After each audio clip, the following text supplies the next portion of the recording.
tem estudo, quem não tem conhecimento, não tem uma formação intelectual ou técnica, está completamente à mercê da própria sorte, em estado permanente de vulnerabilidade e refém do imediatismo. Portanto, é inegável o impacto positivo do auxílio emergencial na avaliação do governo. O que está em discussão aqui não é isso. O que está em discussão aqui é se essa é a única razão para o recorde de popularidade da gestão Bolsonaro. Será que isso não tem a ver com o fato de estarmos há 21 meses sem escândalos de corrupção no governo federal? Será que isso não tem a ver com o fracasso do isolamento horizontal sem critério, que se provou ineficiente em evitar o contágio, mas penalizou os trabalhadores saudáveis com a perda da sua renda? Será que isso não tem a ver com a frustração das previsões alarmistas dos especialistas, sobre número de óbitos por Covid-19, sobre taxa de desemprego e sobre queda no PIB? Será que isso não tem a ver com a revelação de uma reunião ministerial privada que mostrou um presidente genuinamente indignado e enraivecido com a prisão e a humilhação de cidadãos na pandemia? Será que isso não tem a ver com o superfaturamento e os contratos fraudulentos em plena crise de saúde nos dois principais governos estaduais do Brasil que se elegeram às custas do bolsonarismo, mas mudaram de lado, ambicionando a presidência em 2022? Será que isso não tem a ver com os abusos do Supremo Tribunal Federal, que vem interferindo indevidamente no Poder Executivo, além de ofender, de censurar e de perseguir judicialmente apoiadores políticos do governo?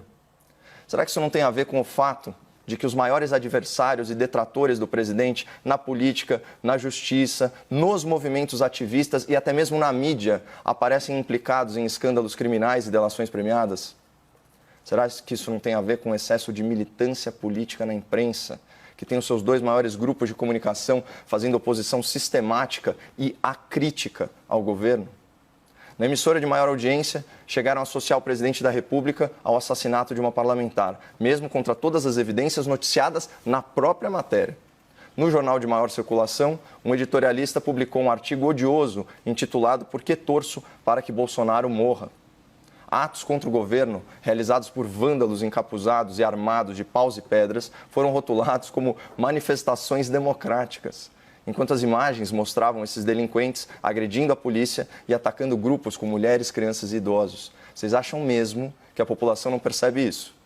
Eu já disse e vou repetir, as elites da política, da justiça e da imprensa estão conseguindo a proeza de transformar um dos homens mais poderosos do Brasil em uma vítima perante a opinião pública.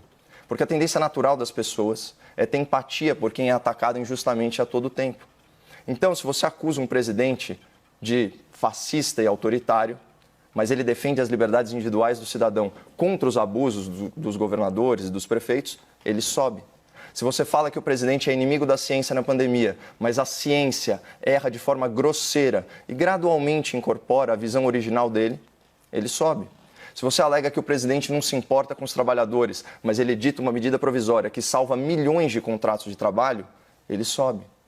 Se você diz que o presidente é inimigo dos mais pobres, mas as políticas do governo beneficiam justamente os mais pobres, ele sobe. E se você fala que o presidente é um mandrião, um preguiçoso, mas a televisão mostra o cara trabalhando das 7 da manhã às 10 da noite, inclusive aos finais de semana, visitando diversas cidades pelo Brasil, inaugurando obras que estavam paradas há anos, bom, ele sobe. Ele sobe usando como escada todo o ressentimento, toda a inveja e toda a incoerência dos seus críticos injustos. A crítica pertinente é aquela que é justa, equilibrada, fundamentada em fatos. Mas vejam só, os fatos estão contradizendo as críticas e as opiniões. E para desespero da bolha, o povo não vive de crítica nem de opinião.